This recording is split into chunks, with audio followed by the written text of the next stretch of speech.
नमस्कार। पॉलिटिक्स में आप सबों का स्वागत है। और आज हम पॉलिटिक्स में बात बिहार के उस पॉलिटिक्स की करने जा रहे हैं जिसकी अग्नि परीक्षा इसी 30 जुलाई को है। जी हाँ, हम बात बांकीपुर विधानसभा क्षेत्र से कर रहे हैं। बांकीपुर विधानसभा क्षेत्र सामान्य क्षेत्र नहीं है। इस क्षेत्र से एक विधायक हुआ करते थे नितिन नवीन, यंग, एनर्जेटिक, और जिस तरीके की जिम्मेवारी मिली उस जिम्मेवारी को उन्होंने निर्वहन किया। अचानक मोदी जी और शाह को लगा ही होगा कुछ, पटना से उठाए और सीधे दिल्ली लेकर चले गए, और वो भी राष्ट्रीय अध्यक्ष के पद पे। राज्यसभा के सदस्य हैं और राज्यसभा के सदस्य बनते ही उन्होंने बांकीपुर विधानसभा क्षेत्र से इस्तीफा दे दिया। 30 वर्षों से लगातार यहां से बीजेपी के विधायक चुनाव जीत रहे हैं। पहले नितिन नवीन के पिताजी जीते थे, उन्होंने सबसे पहले लालू के पार्टी को हराया और फिर वो सिलसिला जो शुरू हुआ वो सिलसिला जारी है। इस बार परिस्थिति दूसरी है। सामने नितिन नवीन नहीं है। नितिन नवीन इस कंस्टिट्यूंसी में किसी के भैया, कोई इनका भैया है, कोई चाचा है, कोई मौसा है, कोई फूफा है, मतलब जितने रिश्तेदारी हो सकती है इनकी अपने बिरादरी में, वो तमाम रिश्तेदारी इस इलाके में मौजूद है। साथ ही जितना यंगस्टर है सब भाई है इनका। मृदुभाषी और अपने कार्यकर्ताओं से, अपने वोटर से सीधे तौर पर कनेक्ट रह रहे हैं। चेहरे पर कभी कोई शिकन नहीं रहा। वोटर का गुस्सा भी बड़ी प्यार से ये टैकल करते रहे हैं, और यही खासियत रहा कि वो लगातार चुनाव विपरीत परिस्थिति में भी जीतते रहे। लेकिन इस बार वो उम्मीदवार नहीं है, और इस बार बीजेपी सरकार में है। सम्राट चौधरी मुख्यमंत्री है, नीतीश कुमार मुख्यमंत्री भी नहीं है। इसलिए बांकीपुर में परीक्षा है बीजेपी के लिए, अग्नि परीक्षा है। नीतीश के नहीं होने का और प्रशांत किशोर के खड़े होने का, ये दो ऐसा फैक्टर है जो फैक्टर बीजेपी को असहज कर सकता है। प्रशांत किशोर का बात हम इसलिए कर रहे हैं कि लगभग 30,000 वोट पिछले चुनाव में भी एक गुमनाम उम्मीदवार को राजद ने टिकट दिया था। गुमनाम मान लिया गया था कि ये मैच फिक्सिंग है, फिक्स मैच, सब लोगों ने मान लिया था। अरे कहाँ से तेजस्वी इस उम्मीदवार को ला कर खड़ा कर दिया, कोई नहीं पहचानने वाला था। कहाँ से कैसे आ गई, शायद झारखंड के रहने वाली थी, कैसे क्या हुआ नहीं हुआ, बिहार कैसे आई, चुनाव लड़ गई, 30,000 से अधिक वोट ले आई। तो उतना वोट विपक्ष का वहाँ है। और जो खबर आ रही है कि प्रशांत किशोर ने लड़ने का मन बना लिया है। इस बार जो उन पर रणछोड़ दी ग्रेट का जो थप्पा लगा हुआ है ना, उससे वो बाहर निकलने की कोशिश में है, और इसके लिए वो कैंपेन की शुरुआत भी कर दी है। जितने बीपीएससी 70वीं बीपीएससी के आंदोलन में जितने युवा लगे हुए थे, जितने टीचर लगे हुए थे, सब लोग के साथ इन्होंने गेट टुगेदर किया है और मदद मांगा है इन्होंने।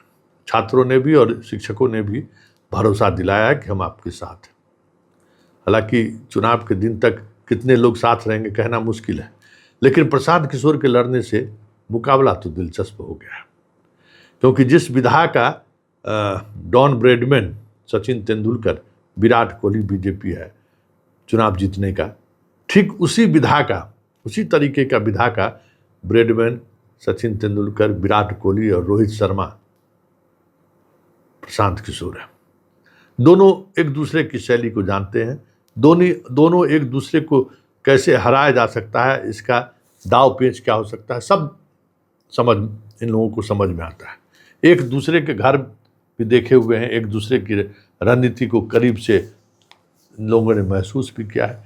इसलिए प्रशांत किशोर बढ़त है बनाए हुए हैं, इस मामले में बढ़त बनाए हुए कि अन्य उम्मीदवारों की तुलना में इनके पास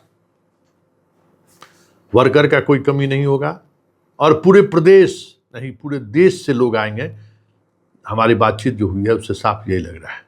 बीजेपी भी पूरी ताकत लगाएगी कि यह सीट हमारे हाथ से नहीं जाए, क्योंकि इस सीट के जाने का मतलब है सम्राट की परेशानी बढ़ना, नितिन नवीन का राष्ट्रीय फलक पर साख में बट्टा लगना। हालांकि जिनके बारे में अभी खबर आ रही है कि वो बीजेपी से चुनाव लड़ सकते हैं, वो नितिन नवीन जी के पिता के अभिन्न मित्र रहे हैं घोषदा लाला जी ही हैं। उसको दाव लगाने का बातचीत हो रहा है। एक लाला जी का टिकट कटा है तो लोग नाराज भी हैं, भाई पटने में न लाला जी है तो उसका भी टिकट काट दीजिएगा तो कैसे होगा। वैसे टिकट काटने से कोई फर्क पड़ने वाला नहीं है। लाला जी वोट भी बीजेपी को देगा, सब मानता है ये है। अरुण कुमार के जगह पर जिनको वोट टिकट दिया गया उनको लाला जी लोग वोट नहीं किए, किसी सिन्हा को तो खड़ा किए थे, जमानत भी नहीं बचा। तब ये देखना दिलचस्प होगा कि किस तरीके से प्रशांत किशोर चुनाव लड़ते हैं, कि फिर बीच में अमित शाह कनेठी दिया कहीं भाग तो नहीं जाएंगे, क्योंकि ये लड़ाई बहुत ही निर्णायक लड़ाई होगी। इस प्रदेश में बीजेपी की सरकार रहेगी या फिर बीजेपी की सरकार जाएगी, क्योंकि बांकीपुर सीट पर अगर कुछ बात हुआ तब तो फिर बिहार में और कोई इससे ज़्यादा सुरक्षित सीट बीजेपी के लिए कोई नहीं है।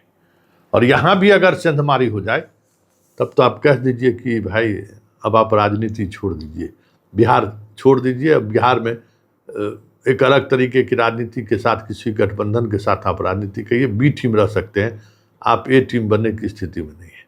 इसलिए बांकीपुर का चुनाव परिणाम नितिन नवीन के लिए भी और सम्राट चौधरी के लिए भी, दोनों के लिए महत्वपूर्ण है।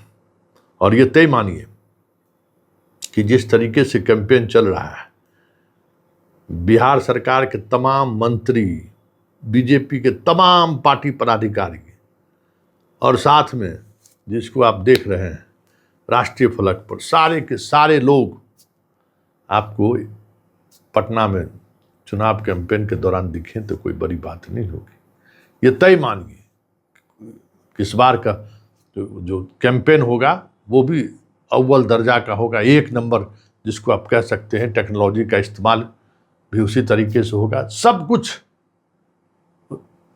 दाव पर है दोनों आदमी को।